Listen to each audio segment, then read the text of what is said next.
Assalamualaikum dan salam sejahtera.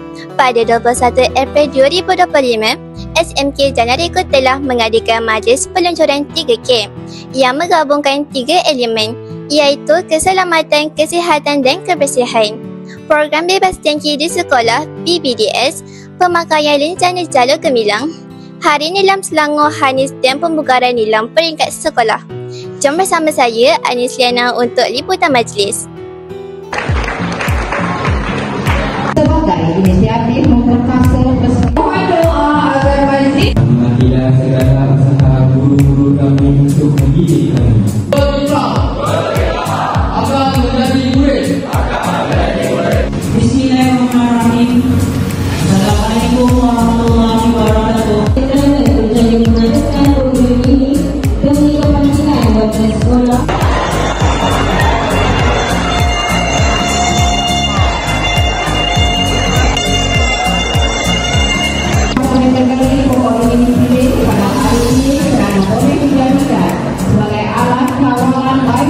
Bagi menghalau nyawa. Pokok hewan manakala pokok kayu ayam pula mampu menghalau nyawa kerana mempunyai bau yang kurang bersimpati. Pokok temani pula mengandung. Kini saya bersama Puan Roskastura binti Abdullah yang mengadakan kostum nyamuk. Boleh cikgu nyatakan persediaan membuat kostum nyamuk? Okey, baiklah, untuk program kita pada hari ini saya menyediakan kostum nyamuk.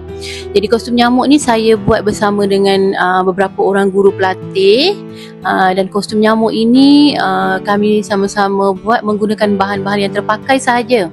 Antaranya ialah dawai, manila cut, masking tape, ada kotak juga. Jadi kami buat ini pada petang Jumaat dan kami sambung sikitlah pada petang Ahad sikit untuk persiapan penyediaan kostum nyamuk. Terima kasih cikgu. Antara tanah air yang semua sedang membangun sekolah. Selain itu juga kerajaan dan juga dianggap sebagai simbolik semua pandangan.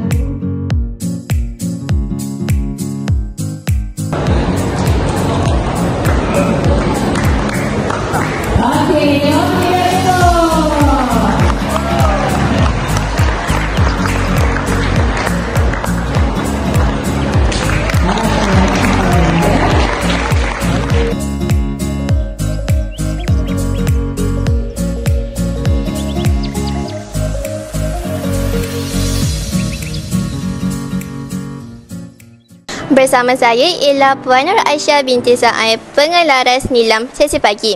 Boleh cikgu nyatakan maklumat utama nilam?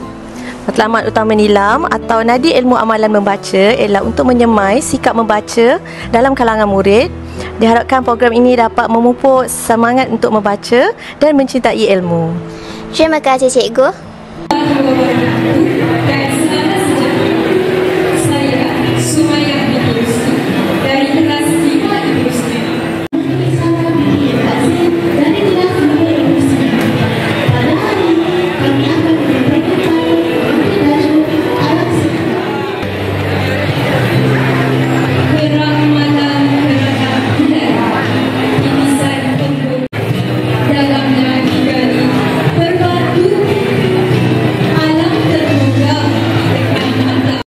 Sekarang saya bersama murid yang mendapat 1 bintang pada tahun ini.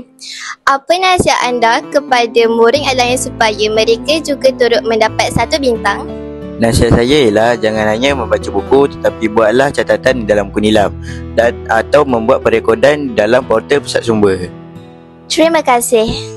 Diharapkan semua program yang dijalankan hari ini dapat mencapai objektifnya dan semua murid melibatkan diri secara aktif dalam aktiviti yang telah dirancang.